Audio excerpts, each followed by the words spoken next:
Hey guys, I get asked a lot about whether or not talking and loud noises can spook the fish. And you've probably heard this from your fathers and grandfathers when you were a kid, when they wanted you to be quiet while you were fishing. So let's get down to the truth of it. And if you don't know the answer, keep watching because it really does matter. When you want to know whether or not noise will spook fish, you have to think about the different kinds of noise that there are. Let's separate talking and yelling and clapping and things like that from noises that happen in or on the water. So, air versus water. When you talk, you're propagating sound waves that are traveling at high speed. When they hit the surface of the water, that surface of the water and the water itself, which is much denser, tends to reflect those sound waves, especially the farther away the source is.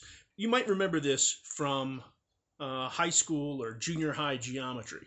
The angle of incidence is equal to the angle of reflection, meaning that if the sound is originating at your mouth, and you're thinking about where the fish are in distance, the farther away the fish are, of course, the quieter any noise would be, but also the farther away those fish are from you, the shallower the angle of incidence that those sound waves are coming in at, and the more likely it is that they're going to reflect almost entirely off the surface of the water.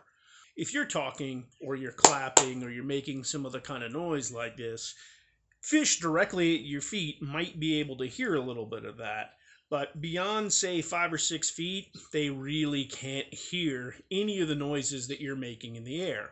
Now, you may not believe me, so give it a try this summer. Go underwater at a pool or a pond, wherever it is you swim with your friends or your family, and see if you can hear their conversations while you're underwater. You'll be shocked, but you pretty much can't hear it at all. But that doesn't mean you can't spook fish with noise. For instance, an outboard motor, or a trolling motor, or hitting a stick or a stump that's submerged in the water, or even banging something on the gunnel or deck of your boat.